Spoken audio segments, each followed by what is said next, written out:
Ipa ipu singna aikhoigi lamdam asi matau karamna semgatlakibagi haibadu ngasigi mirolda khanghanba mathau tai haina Maharaj Gambir Singh lekhidabagi chamaga marifu taramathoi shuba kumon thauramda Chief Minister Nongthombam Birena phongdokre Manipur lenga ki State Archaeology Department na sillaga Maharaj Gambir Singh lekhidabagi chamaga marifu taramathoi shuba kumon thauram ngasi Kanchipurda leiba Maharaj Gambir Singh gi samadhi da pangthokhe Thauram aduda Manipur ge Chief Minister Nongthombam Biren Minister amasung MLA khara amadi civil amasung police ki makok thongba official kyana saruk yakhe Thauram aduda Maharaj Gambir Singh na aroiba oina yahip tankhiba mafamda Chief Minister Nongthombam Biren na luchingduna leishu katpaga loinana Manipur Rifles ki contingent amana Guard of Honor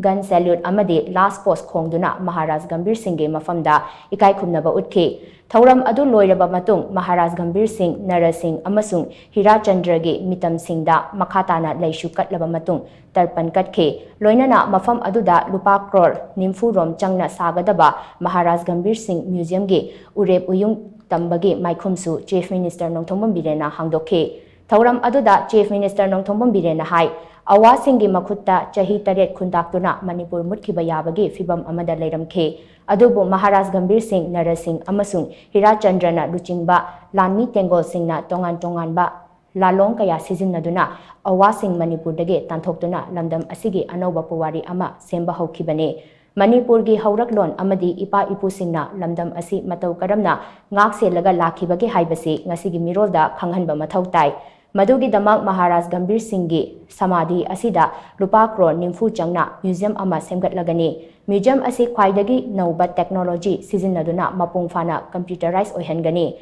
masida 33 AD gi mamangda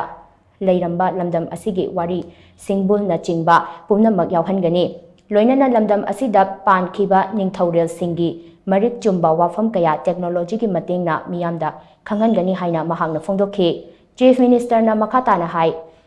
Aikhoida nationalism gi wakhalon asi leite aran asoi khaktada nainaraga aikhoi masel chingthanaba hotnei punna thabak tawminnabagi firep leite hauji thokliba Manipur gi irang asi marip chumna khangge hairabadi revenue amasung forest department ki ariba record sing Neinabiyu Laibak thibadi revenue amasung forest department ki ariba record Neinabagi mahut mahakna Kari Fongdokre haina nainaraga leire lamdam asi thugainaba manung mapan yauna honarakle masi pumna mangonda chairaga waroishin lakadaba natte aikoi kari tausige haiba wakhalonda punna thabak tawminnabagi matamni amaromda lamdam asigi major community oina leiriba Meitei amadi Naga Singgi birth ratio amadi fertility rate Kari Fivamda leiribage haiba ASISU neinaba chumni haina Chief Minister Nongthombam Birena makatana phongdokhe Mapandagi or Marktagi Humakpa Pataba Nuchit Yaba Equi Manipur Shibu Tokhaina Tugaina Honabagi Wakalon and Queen and Sagalagalakpa Yauba Port Karana Handaki Rangi to one bunny Manung Mapan Pullaga Other Masit never say a hoi punjander did hang the roe Biren Sayraga Kanbangamoy Sham Sayraga Kanbangamoy